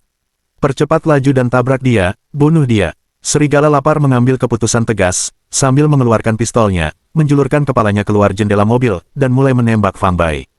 Pengemudi itu pun tiba-tiba mempercepat laju mobilnya, sedan itu dengan deru mesinnya, seperti binatang buas yang mengamuk, melaju kencang ke arah Fang Bai, yang berada belasan meter di depannya. Bang bang bang, saat mobil melaju ke depan, Hungry Wolf menembakkan seluruh peluru dari pistolnya. Namun, Fang Bai selalu berhasil mengantisipasi gerakan lawannya, mengubah posisinya sebelum Hungry Wolf sempat membidik dan menarik pelatuk setiap kali, sehingga semua tembakan Hungry Wolf meleset. Serigala lapar menjadi semakin pucat, tubuhnya mulai gemetar hebat. Kali ini dia benar-benar takut. Seseorang yang bahkan bisa menghindari peluru pastinya mustahil tertabrak mobil, bagaimana mungkin seseorang bisa terus memainkan permainan ini dengan makhluk luar biasa kuat seperti itu. Kini serigala lapar tak lagi berharap tandu itu akan menabrak Fang Bai, ia hanya ingin menyeberangi jembatan besi dan kemudian melepaskan Fang Bai secepat mungkin, semakin jauh semakin baik. Selama sisa hidupnya, Hungry Wolf tidak pernah ingin melihat pria menakutkan yang mengenakan topeng iblis itu lagi. Bang, ketika sedan itu masih berjarak sekitar selusin meter dari Fang Bai, senjatanya pun meletus. Target Fang Bai bukanlah serigala lapar, yang duduk di kursi penumpang depan sedan, melainkan pengemudinya. Meskipun dia belum pernah menggunakan senjata sebelumnya, Fang Bai tahu cara membidik dan menembak. Namun, karena itu adalah kali pertama dia menggunakan senjata, tembakan pertama pasti meleset, peluru melesat melewati kaca spion sebelah kiri sedan tersebut. Setelah tembakan pertama yang meleset, Fang Bai langsung mengerti di mana letak kesalahannya. Dia dengan cepat menyesuaikan bidikannya, lalu menembakkan tembakan kedua dan ketiga secara berurutan. Bang, bang, suara tembakan kembali bergema. 2 peluru, satu demi satu, melesat keluar dari laras, menghasilkan ledakan sonik yang tajam dan menusuk saat menghantam kaca depan sedan yang datang dari arah berlawanan. Sedan milik Hungry Wolf memiliki fitur anti-peluru tertentu, peluru pertama tidak menembus kaca depan, tetapi benturan yang kuat meninggalkan retakan seukuran koin di kaca tersebut. Kemudian peluru kedua mengenai titik yang sama dengan peluru pertama, menyebabkan retakan sedikit membesar. Jika 2 peluru lagi mengenai titik yang sama, kaca anti-peluru kemungkinan besar akan pecah berkeping-keping. Tembakan Fang Bai sangat akurat, seandainya kaca depan sedan itu tidak anti-peluru, peluru pertama akan menembus kaca dan menghiasi kepala pengemudi. Namun demikian, pengemudi itu sangat ketakutan sehingga dalam keadaan panik, reaksi bawah sadarnya adalah menginjak rem dan memutar kemudi dengan keras, mencoba menghindari tembakan Fang Bai selanjutnya.